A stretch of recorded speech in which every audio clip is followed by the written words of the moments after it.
So I ran out of luggage, right? My luggage never appeared. I'm going to go home and tell my wife. She's going to say, did you take the tags off your clothes? And I'm going to say, no.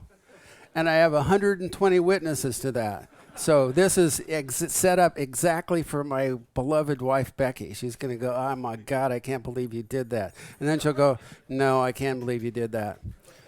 Thanks. And also, I'm a product owner for the framework team. It's true. That's my role. I'm not the CEO or chief methodologist there. I play a specific role for the framework team and the product owner. I'm the co-product manager of the program backlog. So my influence and input comes through a team-based effort that says, here's what we're going to do to the backlog. So I am a PO, and I like that thing. I think Scrum is pretty clever. I think the quick short time box. They didn't actually, user stories didn't come from Scrum, but you throw user stories in to Scrum. You have a short 2-week time box. You have somebody that does clear decision making and a facilitative leader. I think that's pretty cool. I'm a big fan of Scrum. We use Scrum in my team as well as everything else. So I'm going to take you through this next 30 minutes. We talked about Essential Safe earlier. I'm going to introduce, and I'm doing that right now, the entire roadmap, but I'm not going to take you through the entire roadmap. There are many activities involved in implementing SAFE. It is not a trivial thing. If you are in this room and you're considering this, consider the following. Your successful implementation of SAFE, you will probably report as being the hardest change that you've ever implemented in your company and the single most rewarding. So if you're up for the hard change and the reward, great. And if not, it's probably not for you. So I'm going to take you through a few of the steps. Now, first caveat / offer. I'm just taking you through a few of the steps here. We hide nothing. Every piece of knowledge that we know about SAFE, about its application, about the case studies, about how to implement, is freely revealed and publicly available. So the roadmap is online right now. This is incremental delivery between now and the next release of SAFE. So I don't even know, I'd have to count. Most of these steps are online. So if I cover something quickly, you go, click through that really quick, go read about it. And our commitment is that. So when we formed the company 4 or 5 years ago, based upon my earlier work, we made a simple rule base, which is that we want the intellectual property to be free. Now, free is a pretty compelling thing, right? You can't compete with us on price of a framework. Right? We've totally nailed that. So nobody's going to come in with a cheaper framework than ours. So how do we stand here? It's very simple. Education is not as free. And our service delivery partners teach the people that want to adopt SAFE the best methods and practices and coach the teams to accomplish that. So we're in the business of free framework and education. And education is the way we make our money. There's no advertising on this site. If you go to the site, there's no paywall. There'll never be an ad so long as I'm around for it. We don't even capture your email. You can browse the site. We're not going to spam you with anything. That's free. But if you want to learn how to apply it, you need to call one of our partners. And then we'll make enough money to maybe get us another trip to Amsterdam someday. So let's dive into the roadmap. So when I structured the roadmap, I followed a change management paradigm, which is primarily based on Cotter, a little bit on Gladwell, and a little bit on the lean startup mode. So if we want to get the job done, the success of any kind of social epidemic is heavily dependent upon the involvement of people with a particular and rare set of social skills, right? Those social skills may be I'm the CEO, and we're going this way, or how many of you here are kind of the corporate gadfly, the change agent that doesn't quite fit in, that pushes the envelope constantly, that is getting the job done while annoying people at the same time? Raise your hand if that's you. Very good, awesome. You're my peeps. That's that rare set of social skills. So each little section we're going to set up with a quote, and that's the way we think about the framework. We write an article and we think about how could I capture the essence of that in some way that would resonate. It might be a Deming quote. It might be whatever. So 2 ways to tip. The easiest one is the burning platform. And I got here on this stage because I had a reputation before Agile as being able to help software companies achieve their goals. That's been my mission in my career. So I got invited in some massive firefights.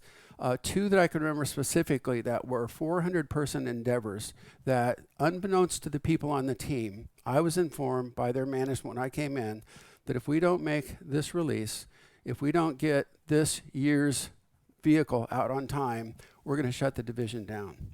So in that case, here's the good news. It's really easy to implement a change, right? There's no resistance. Failing that, how many of you here work for significantly profitable companies right now?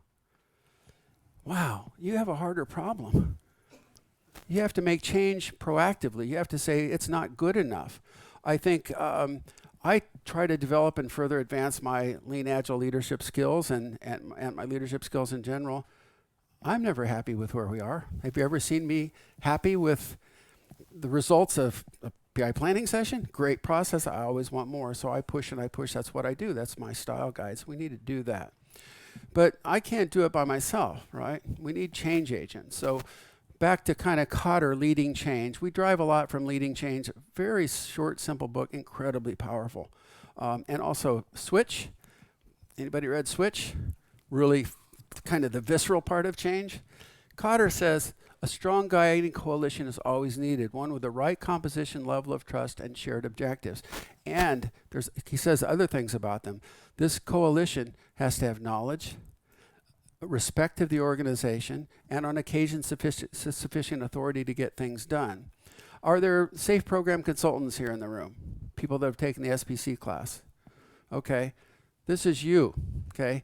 We need people working either for the enterprise or in the enterprise that know the new way of working. And we have a fairly deep training for that. It's a 4-day, somebody took my class. Somebody took my class. It's a pretty intensive 4 days, right?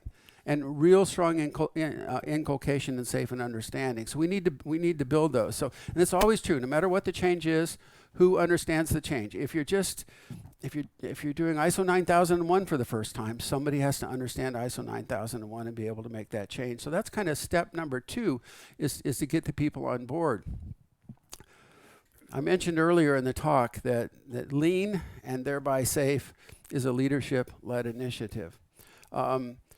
If you want to train your leaders, and you know that's going to be difficult to get them into class, and you want to adopt safe, and the leadership training comes with it. It's simply not optional. It's right there on the roadmap. So if you're serious about having your leaders understand the new way of working, not a 2-day, lean class, but not a 2-week lean class, but a 2-day class, it comes with the territory. How many of you are consultants working in other enterprises? Okay. If your customer is not willing to have that leadership training, try to find another customer. Because you're probably going to spend a year's time just banging your head against the wall. You're going to come back bloodied and battered, and you're going to come back away where they just don't get it. Now, here's the thing. A lot of those executives and leaders like SAFE for a number of reasons. Number 1, it really works. I haven't talked about the benefits, but I'm here because it works well. And number 2, it adds some structure to their thinking. So at the same time that an Agilist might look at that and say there's a lot of stuff there, a manager looks at that and says, well, we're kind of a complex organization. We do have strategy, and we do have value streams, and we do have a portfolio. So I like that. That's not just a thing an Agile team does. So we need to do that. And that comes back to the slide I repeated, not optional, not delegatable. Short story. I went to I told you before about one of the world's largest financial services companies, and when I met with those people, I said, who do you want them to learn from? I'll tell you, I was a little annoyed with them because one of the vignettes in this book, Deming's Out of the Crisis, is one VP of manufacturing says to another, I'd like to come and learn your quality secrets. And the VP who has the quality secret said, I'm happy to share, but if you can't come, send no one, right? So I got this invitation to talk to the CIO and their direct reports and scheduled my trip, and they all acknowledged the meeting, and I went to the meeting, and they had all sent their proxies. So I had like the longest half of day of my life because the people that were in the room were the change agents and the SPCs, not the target audience. A year later, I got invited back. I said, okay, you prove you're going to be there, and I'll come. And I had to go to New York that time. So I wasn't mad at them, but they knew they had whiffed. So at this point, this cannot be delegated. This is your responsibility. So we need you to head down that same leadership path. And we do that by our most popular course, Leading Safe. The history of Leading Safe is as follows. I was involved in a really large, massive Scrum rollout that failed. We trained 5,000 people in Scrum. The enterprise failed. Did it fail because of Scrum? No. Was it even savable with Scrum? Not sure. What I do know is that when you train the teams and the leaders aren't involved, you have a significant probability of furthering the gap between leadership and the teams and creating a disconnect. Look, imagine I come into your organization and teach your people a way of working you don't understand. And by the way, you're not even allowed into that training. Does that scale? Seriously?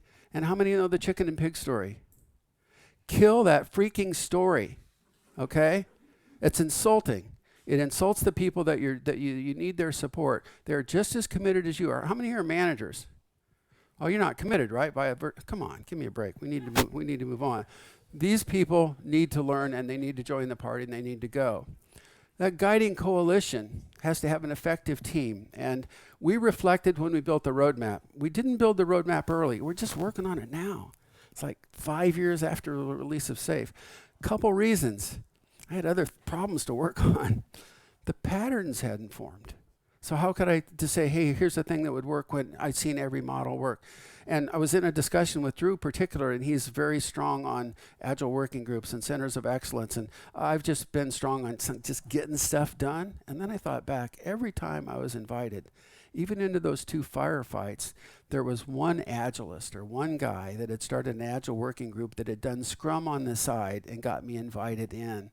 So that Lean Agile Center of Excellence, the Agile Working Group, whatever you call it, is a cornerstone. It is absolutely a key element of succeeding with the initiative. So when I retrospected, I came to a slightly different conclusion. I said, well, Jürgen invited me. And he lived in that weird room by the CTO with the stickies on the wall, and he had a configuration management guy and a QA person, and they were driving Agile in that organization. So especially as you try to scale, the slide I took out of here shows centralized, hub and spoke, fully decentralized models for this, because this is going to need to grow. This is where that a sufficiently powerful coalition goes to find its home. And it needs largely dedicated people. That's kind of a tall order, but as I look back at the big transformations, everyone I've been involved with, there's been at least a few people, and sometimes a dozen, 20 or 30 people dedicated fully to that change, because it's a really big change, not a trivial thing to make that change. Identify value streams and arts. Why? 2 years ago, I had finished reading everything I think I could about Lean, and I went back to Deming. I was a little bit of trepidation because I was like, statistical process control thinking. He had some weird ideas, by the way. I mean, like he hated health insurance because he thought it hindered manufacturers. So, he's not a godlike person, but he's a genius. And I started reading his stuff, and it's like principle number 14 of the 14 manufacturing ways is break down barriers between departments. Holy cow. He wrote this in 1986 when he was 86. And he's saying, how do you get anything to flow through an organization when everything is a functional department? And he's banging his head against this. So this is like we went back to like 1910 with Stewart's plan, do, check, act cycle. We're now back in the 80s and saying, well, wait a minute, we need to break down barriers between departments. We do that by these odd constructs called value streams and arts. Now, the art is a thing that we simply invented. It's a team of agile teams and other stakeholders. Value streams are a known thing in Lean. And I'll walk you through here kind of briefly what they are and why we care about them. I'll give you a scenario. A large pharmaceutical company, a $25 billion company, has a CEO that comes on board. He's new to the company, but he has some agile background. And he says, we're going to do Agile. We're going to create the leanest pharmaceutical company in the world. We're going to do Agile in the development world. And he says, go do Agile. And they find the framework and they say, well, that looks like the biggest thing. We're the biggest pharmaceutical company. That's the biggest framework we can find. We're obviously a perfect match. We'll do that one. And I meet with them and they ask me a question. They say, hey, Dean, we need some help. Where do we form our Agile teams?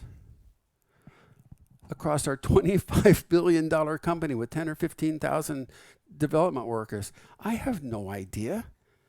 I had asked him a different question. What problem are you trying to solve? And I said, right now we've got these 2 key burning issues. One was a cost issue.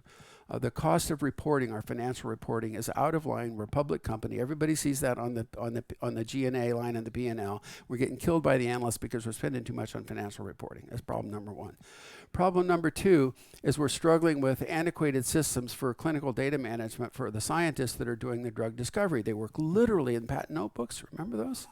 The page patent notes, and so then they would do transcriptions from the patent notebooks into the clinical records. I said, we got to solve both of these problems. These are unlike things, right? They're each value streams. One is facilitating drug delivery. Another is getting financial reports out. So then we started saying, okay, well, what are the steps in those? And is that the thing we really want to work on? If you want to shorten time to market, ask yourself the question, time to market for what?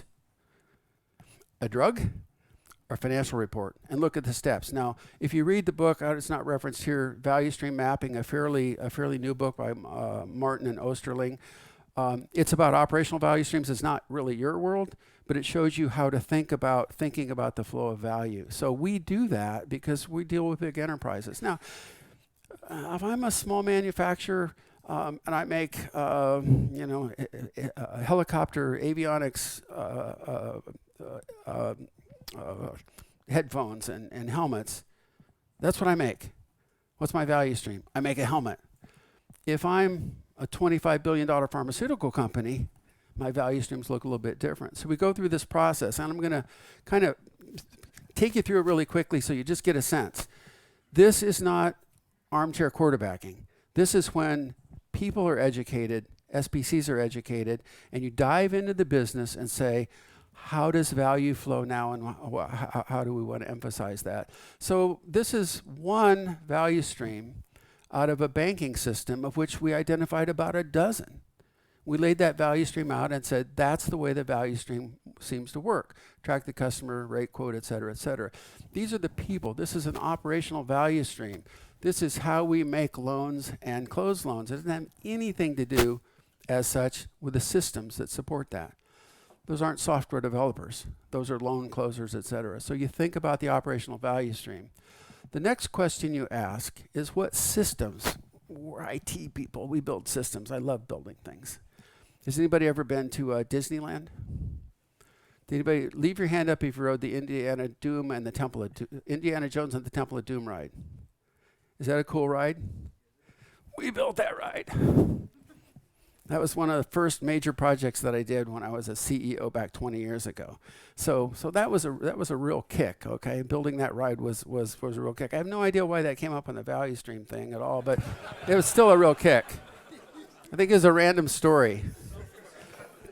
Tonight I'm going to be laying in bed and I remember now why I mentioned that. I totally lost that thought now, but okay.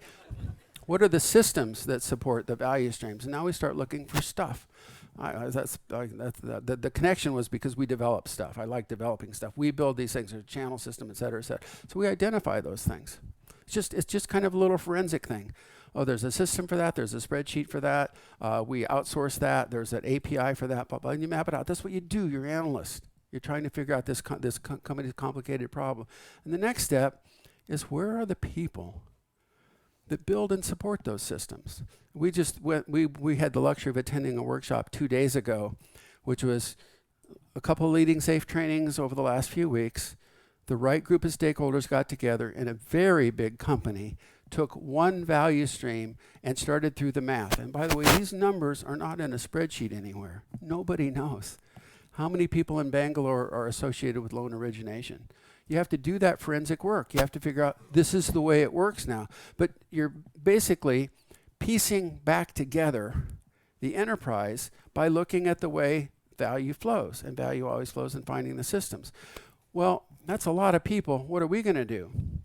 We then organize those people into arts, because that creates an envelope within which to create agile teams. And an agile release train is fairly limited in size, 50 to 125 people. By the way, just like a Spotify tribe, because they serve the same function. Building complex systems is a social endeavor. And if the social network doesn't work, your software won't work either. So we have to divide the world into tribes or arts that can effectively care about each other. Because if I work at a big company, Ball Aerospace.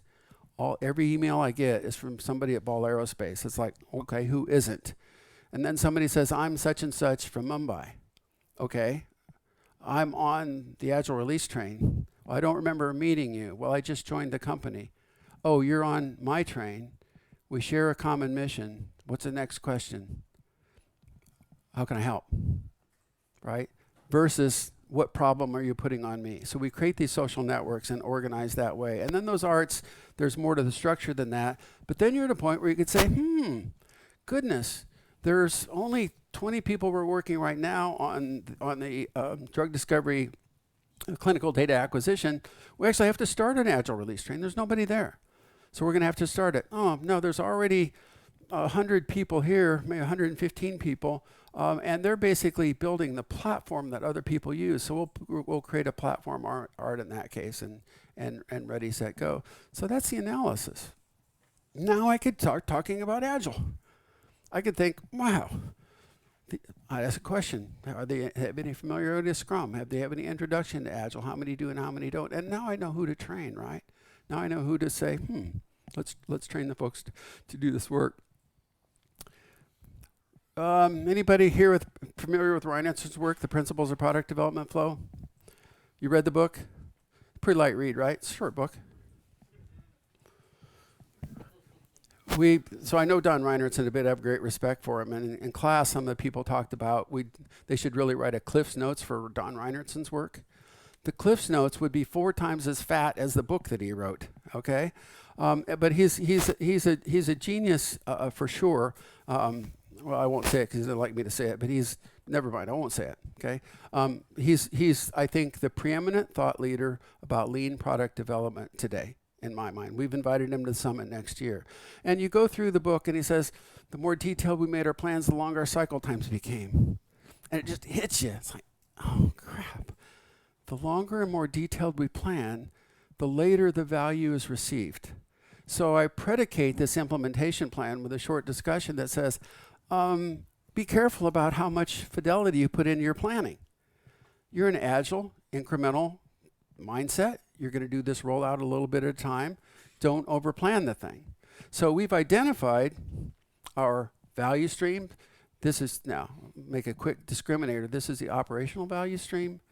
This is the development stream. SAFE concerns itself only with development. It was not a trivial thing. Okay, we're going to start 10 at the same time. Seriously. It's not going to be that much harder than a single team, but it's going to be harder. Because the quantum that we need to work with is not a single team, because they can only do 1/10 of the piece. So if I go into this group here and I say, okay, we're going to start with one Agile team, they're going to not have specs. The rest are going to work off specs that we ship to Mumbai. It's ridiculous. It's like having half of a Scrum team, half of an Agile team run Agile, and the other half run Waterfall. So we have to find an envelope where everybody can share a common way of working. And we train those people, as we'll see quickly. And we need a target.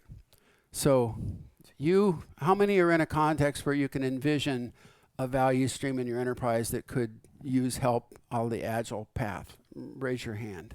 Okay. Now envision for a second, in that value stream, are there some key stakeholders that you think would be ready to move forward with a new model? Can you think about somebody that would be supportive of that?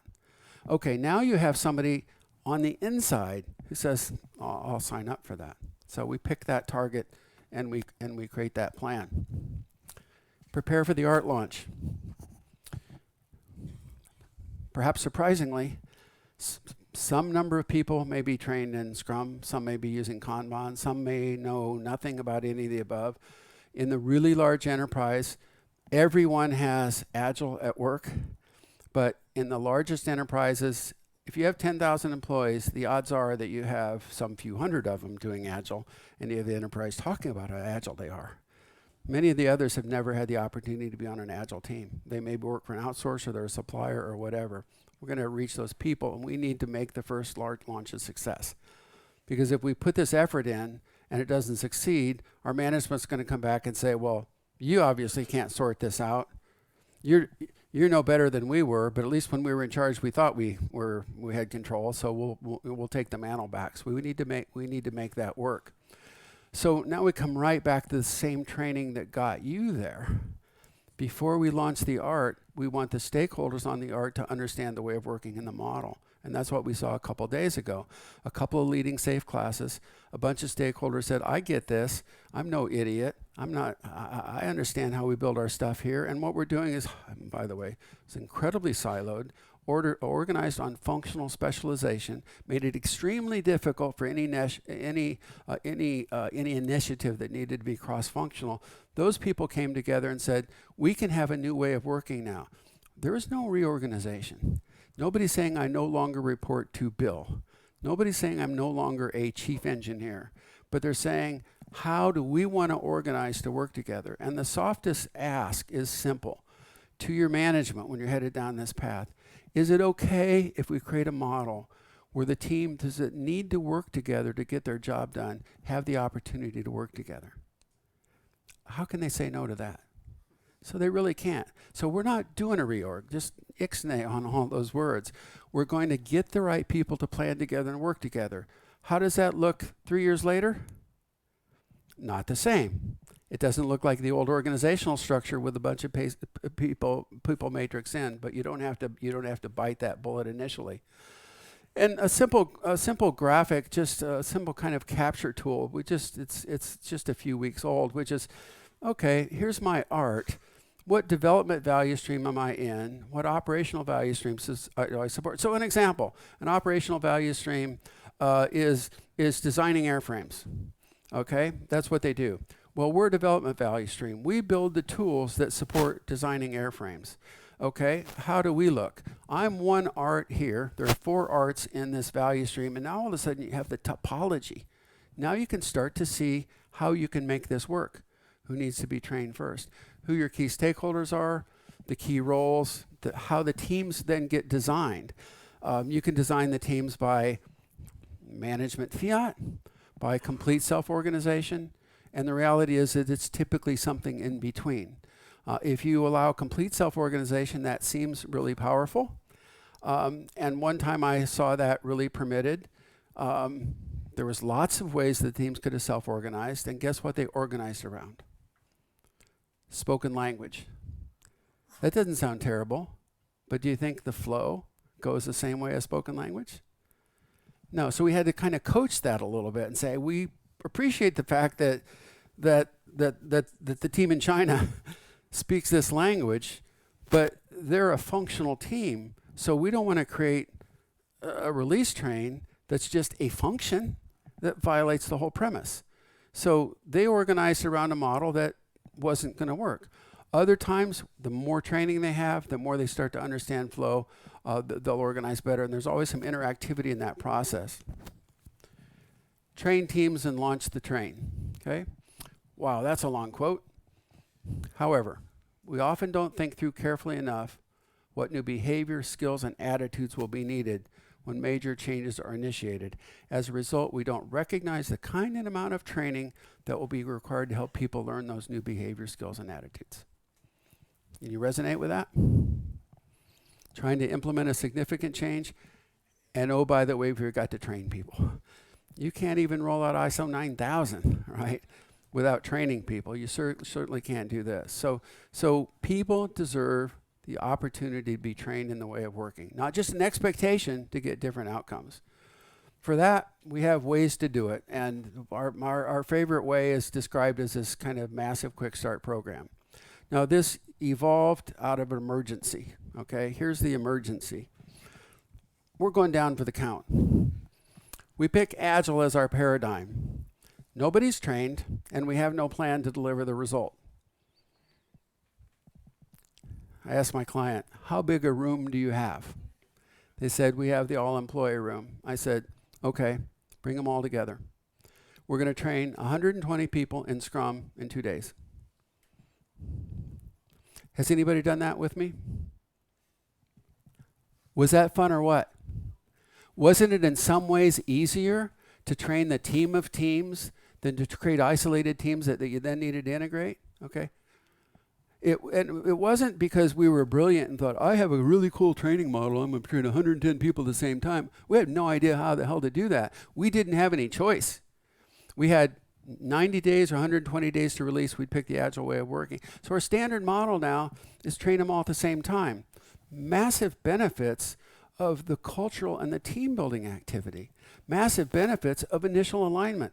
I didn't know you were building that function. I've already built that function. Crap, I don't want two of them. I'm going to get rid of those stories. So they work together on their backlog. And then they go into PI planning, which we'll talk about in a second. And then another period. Now, if you read any of the blogs about SAFE, and particularly M. Camel Pretty's blog, her last name is M, hyphenated Campbell Pretty. So her blog is Pretty Agile. That's kind of cute, right? It's like pretty t-shirt, Pretty Agile. I would say she's an organization and cultural expert. She's not a technical person. She will tell you that. And she's kind of said, well, look, if we get the value stream oriented, we'll do the self-organization, we'll do the self-assignments, we'll spend a day getting the team set up, we'll do the training, and she'll run this for about a week. Train everyone at the same time. Now, here's the second problem we had. We have no plan.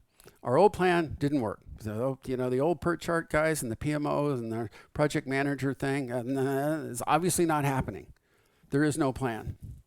Golly, I really need a plan. How can I get a plan? We'll ask those people what their plan is. Okay. So we'll start out with a briefing in the morning and say, here's the objective. You already know that. We eliminated, oh goodness, in one case, we eliminated the change control board. We essentially, well, I won't say some of the other stuff we eliminated a lot of stuff. We actually eliminated overtime, if you can believe that, because the company was in mandatory overtime. The crisis was so high. And we said, this is not a reward system. We're just not going to do that. These are high income employees, and so we eliminated overtime. We eliminated the change control board. We took away all of their work assignments, and we said, come up with a plan. And in 2 days, they came up with a plan to do that. So this planning process is a first one, and I'm going to show you one here, and then we're going to be done in time for some Q&A. And I just want to share with you, number one, this is a big one. This is a release train of 175 people. A team over here from Atlanta, 7 tech leads from Serbia that had teams in Serbia, online with Skype, 75 people in Mumbai, face-to-face plan. We call it face-to-face to face-to-face. You're not going to pick up 75 people and fly them to Chicago for a $1,500 airfare and a $200 night hotel. Facilitators of both locations. This row here are the business owners. And in another paradigm, not this one of the ones I'm most proud of, we actually had to teach in an auditorium, which was a crappy environment, but it was, at least we had an environment. And the business owners got the model, and they put up a sign down in front that said, help desk. And they camped out for 2 days. And their statement was, we're here to help. And you would see little clusters. You'd see a system architect, a security guy going, what about this security flaw? You'd say, what are we going to do about 64-bit back office servers? And they made decisions on the fly for 2 days. So they'll accelerate 2 to 4 months decision making in 1 day. Maestro.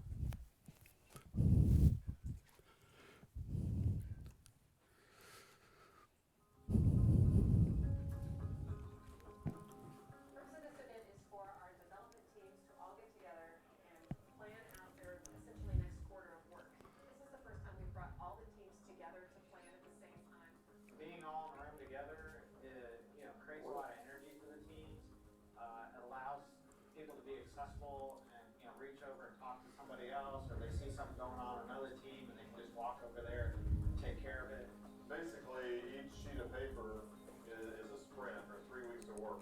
And on that piece of paper, we have items that either the operators ask us for, or they've identified some issue.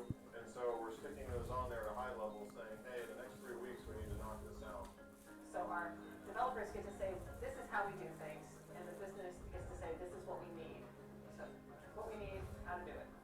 These 2 days that are set apart have given us the opportunity to completely focus on planning out our sprints and getting a little bit more detail than we would otherwise because of our other jobs. So this has been really helpful. There's a great awareness to how much is going on other than just our team. We're seeing other development teams, we're able to all interact, share ideas. I think that's been great. This is really more about process, and we want to be able to adjust as the business changes. We want to be able to have a team that can be flexible and adjust to those changes. What we're creating here isn't just a one and done. We're going to do this every 12 to 14 weeks, which is really important to have that sort of cadence so the business kind of knows what's coming. They know how to get engaged. Developers know how to plan their work. And so we're becoming agile. Go back to the PowerPoint. So I'm not an overly emotive person. Isn't that kind of cool?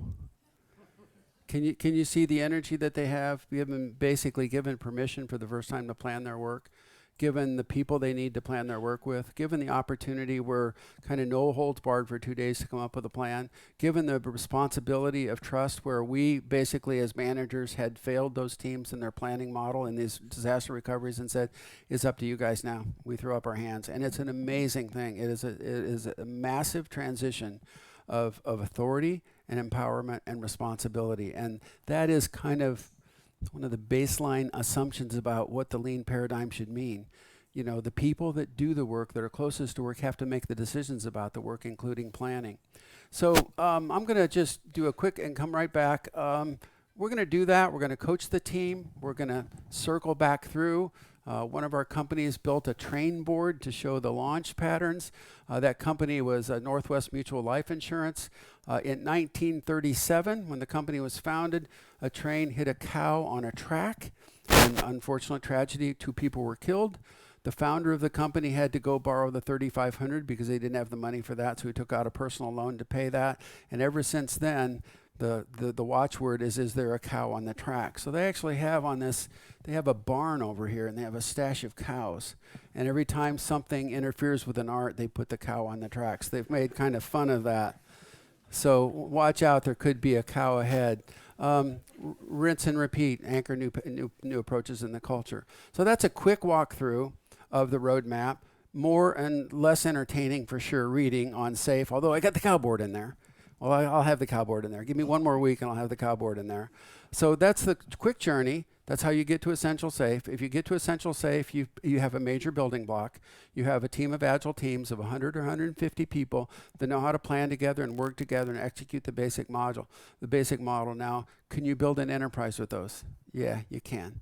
And you can get to as many. We have our little company runs the model completely, and we have enterprises that have 10,000 people and 50 agile release trains and hundreds of SPCs being effective with SAFE. So the model works, and it works because we as managers create an environment where people can do their best work. We give them room, we give them the training, we give the mission and the vision, and we step back and say, can you deliver against this? And they usually can. So I think that does give us our little envelope for questions, and I'm going to blank the keyboard out. Actually, Vanna White is going to blank it. I'm going to do it. I got it. Let's take a few questions before we end the day. It works. Okay, I'll stay standing over. Okay. We're at a nice eye level That's way. That's great. Yeah. So It's a young whippersnapper. So in regards to the implementation roadmap, one of the things that we like so much about Scrum, we like so much about SAFE, is the time boxing. Mm-hmm. You know, it creates predictable events. So once we decide we want to go SAFE, what is our time box to get to that first art launch? So that's a decision that you're going to make individually. And what I showed here very quickly was one, Lean Agile Working Group's PI planning. So one of the things that the Lean Agile Working Group does is adopt all the right behaviors. Well, we're talking about kind of big transformation here. So we're not talking about I'm going to launch an art every week. So you'll have to decide based upon what leadership you have and the amount of muscle you have for coaching the trains and the teams, what you can take on at any one time.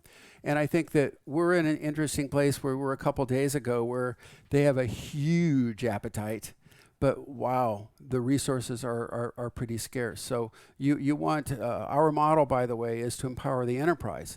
So for example, SPCs take our course, pass an exam, they're certified, they can then teach leading SAFE internally. And that really helps create agilists and people that really understand the model. So you kind of have to pick based upon the muscle and the appetite and also the danger. All right, Yep. Thank you. In regards to that, one of the other questions that came bubbling up was, of course, every company has its own culture, has its own specific challenges, and may desire at times a more pragmatic approach. How much room should we leave them before we start doing the wrong things for the right reasons? So don't leave them any room inside Essential Safe. The PI planning, roles and responsibilities, innovation and planning iteration, not optional.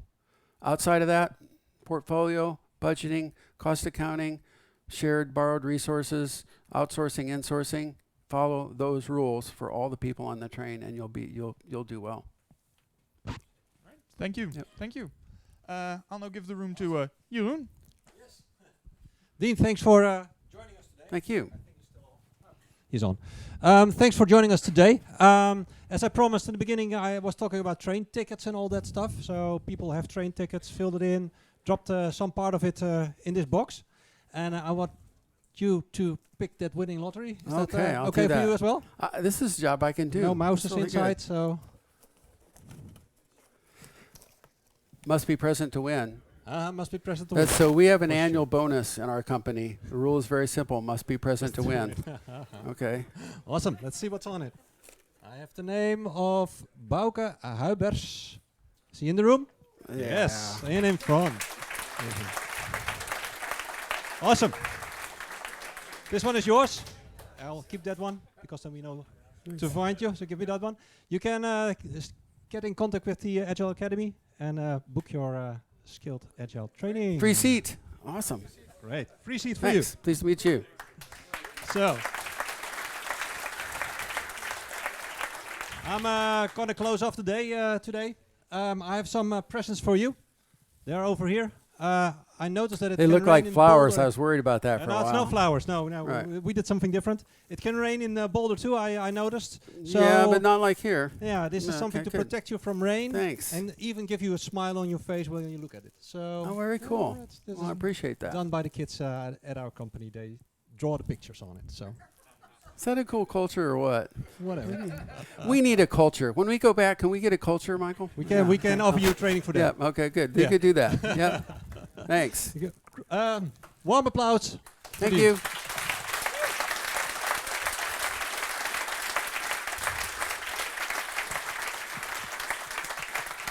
Thank you so much.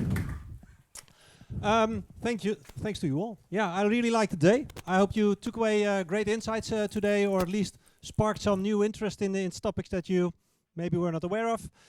We have still drinks in the back, so if you like to stay a while, talk with people, have interesting conversations, please stay. You notice the bar, so there's drinks over there, and we close the door here at 9 o'clock. So I hope you have safe travels back home if you go, and see you someday. What you said? Safe travels back home. Yeah, thank you. Did I say something wrong?